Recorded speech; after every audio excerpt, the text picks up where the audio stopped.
I have a whiteboard here behind me, or not a whiteboard, a piece of poster board. I don't have a Lillian in my house to do great graphics like Matt did yesterday for us.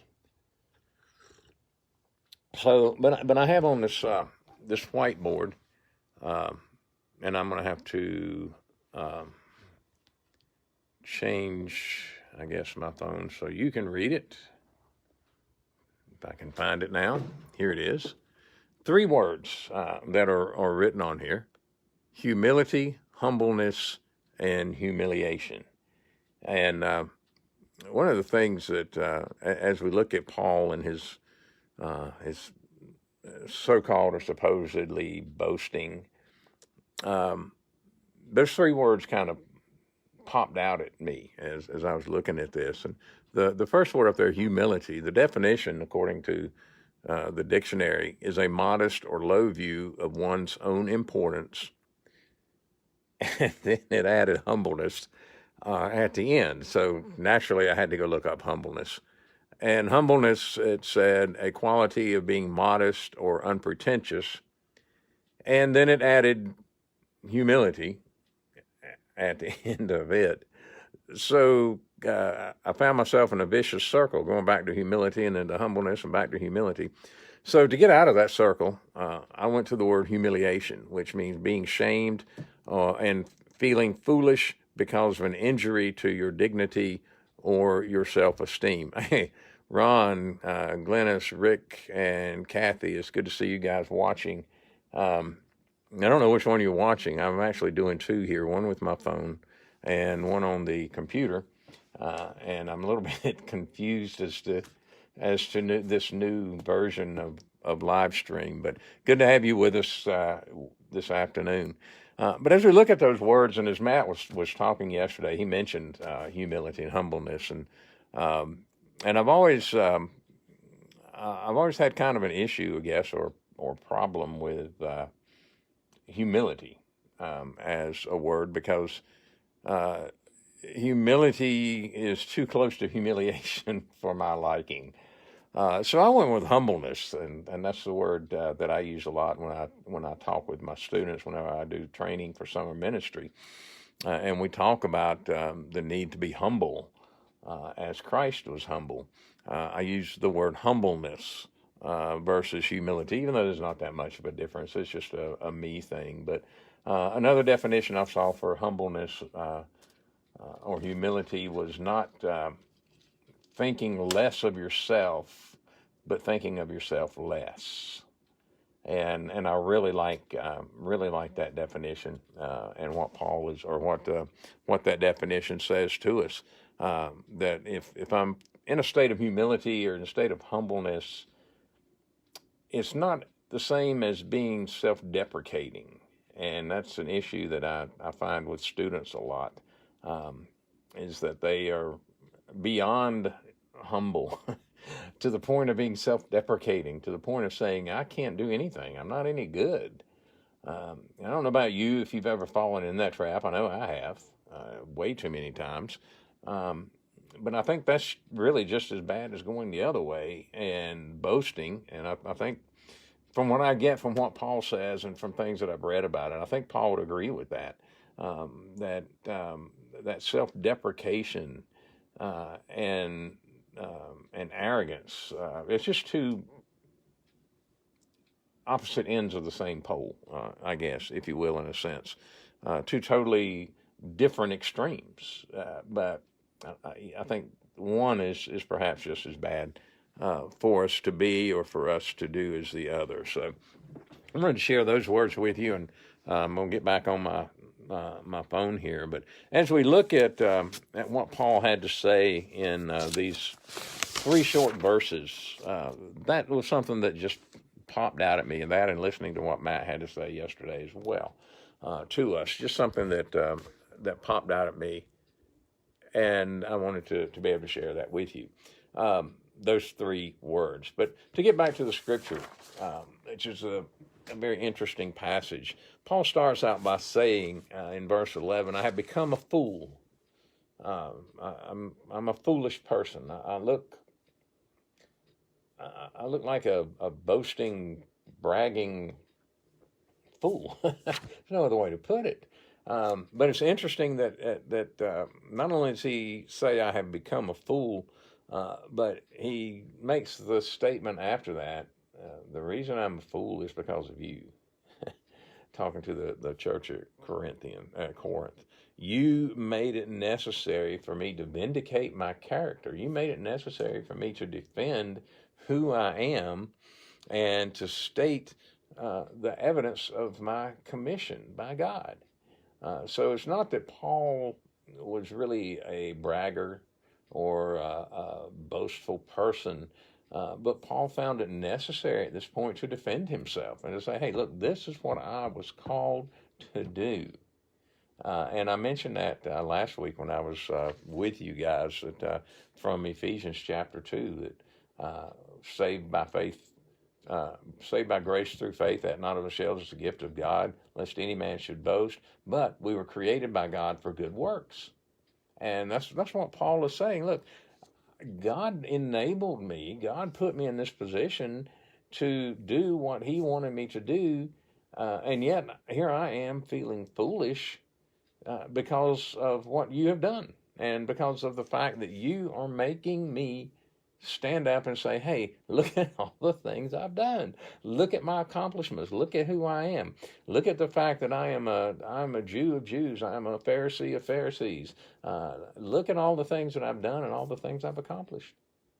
And it makes me look like I am arrogant and boastful, but I'm really not. And it's because of what you have done to me. You have called me out and you have made me to do that. But you know, as Paul is saying that, I get the impression, and I think rightfully so, that he's really saying, you know, Christianity represses all of that. Christianity says to us, boasting is vain. Self-exaltation is wrong. That's not the way that we should be.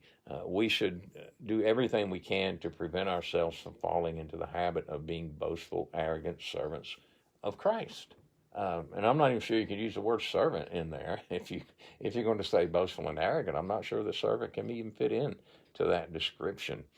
But Paul is saying to us, we need to be very careful how we present ourselves. And he said to the church at Corinth, look, I'm being made foolish because I have to present myself in this particular way. He says, I'm no less than the greatest of the apostles. I'm equal with the super apostles. I love that term. I absolutely love that term, super apostles. You know, one of the things about reading Scripture in my mind anyway is we weren't there, and we don't know exactly how Paul would have said that, and how he would have, how he would have presented all that. But it seems to be a little bit of sarcasm in there, maybe, as he's saying that. I appear to be boastful and a braggart, but I'm not. I'm really not. And the reason I'm not, it's your fault, not mine. It's your fault. I'm trying to be humble. I'm trying to be what I am supposed to be, but you have made it necessary for me to vindicate myself. You should have been endorsing me, he says to the church in Corinth. You should have been lifting me up. You should have been saying, hey, look at this guy. This is the Apostle Paul. This is the guy that was set apart by Christ. Yeah, there was a time when he killed Christians. There was a time when he did everything he could to rid the world of Christianity. But now God has changed him, and God is using him in a great and a powerful way. And he said, you should have been vindicating me. You should have been saying that. You should have been the ones that would lift me up and let the people in Corinth know that I was set apart by God. Really is what he's saying there. Again, the almost sarcasm that you see there, since I'm not inferior by any means to the super apostles, I'm right on the same level with them. But one of the great things about Paul, and I know I'm going a little bit long here because I took too long in the introduction and trying to make sure that I was on live right. But one of the things that I really like about what Paul is saying here is that he goes on and says, look, I'm nothing. I really am. I am nothing. And I realize that. I know that without God in my life and without God backing me and without God doing the things through me that he is doing, I am nothing. And that's the humility, the humbleness that Paul exemplifies, and the humbleness that you and I should exemplify as well. You know, and pardon my coffee. I can't go live and I can't do Zoom meetings without a cup of coffee in my hand. I think that's something else I picked up from Travis, because he's a great coffee drinker, other than the dude thing. But if all of this is true, what I've said and the things that I've shared with you this afternoon, if these things are true, then I think there are three things that we really need to take away from these few verses of Scripture here. And one of those is that the highest attainments in service to Christ that we can achieve, the highest that we can get, the highest that we can possibly be as a servant of Christ, is not inconsistent with the deepest sense of our own nothingness and unworthiness. In other words, however lofty we may be, that's very consistent with what God says, that we should humble ourselves and we should put others in front of us. That's the true meaning of servanthood. That's what's so great about servanthood.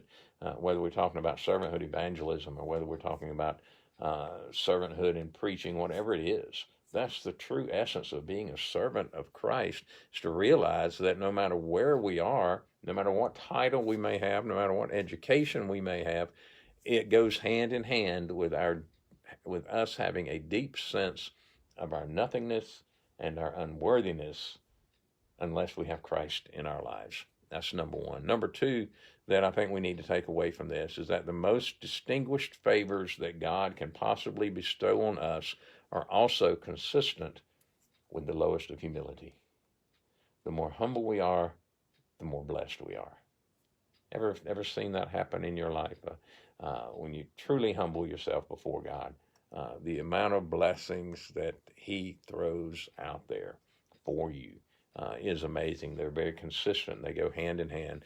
And then the third thing that I think we need to take from this passage is that those who are most favored in the Christian life, most honored by God, should be willing to take a low place. Should be willing to take a low place and speak of themselves as nothing. Now, I believe that. I really do. And I talk a lot to my students about servanthood, about being a true servant of God in everything that we do. And yet, in a sense, that kind of sticks in my craw a little bit. Because after all, the psalmist said, you're fearfully and wonderfully made. God knit you together in your mother's womb, every fiber of your being, everything that you have. You're his creation. Paul said it in Ephesians. You are his creation. And so isn't there something great in that? Well, yeah, sure there is. But that is all from God. That's not from us. That's all from God himself. So the humbleness, the humiliation, the act of being humble before God, that's so very important. And I think Paul understands that. And again, I think he looks at this almost in a sarcastic manner, if you will, not to put it to diminish Scripture in any way, but he's saying, look, I've had to go through all of this simply because you didn't do what you should do. You didn't support me. So it's a good lesson for us that no matter how we are treated, no matter how people look at us, what really matters is how God looks at us and what God has done for us. So, I know it's gone a little long, and I will entertain any questions that anybody might have.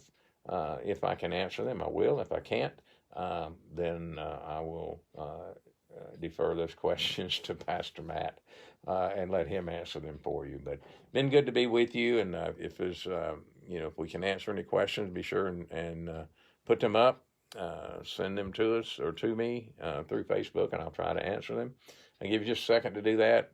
If not, then I will wish you a blessed afternoon. And again, I really appreciate the opportunity to be here and to be able to share with you. Hope you have a wonderful day. I really do. And just remember that as servants of God, humility is one of the greatest attributes that we have. It's what sets us apart. And I think Paul would definitely agree with that. So, hope you have a wonderful day, a great afternoon, and I look forward to being able to share with you again very soon. God bless.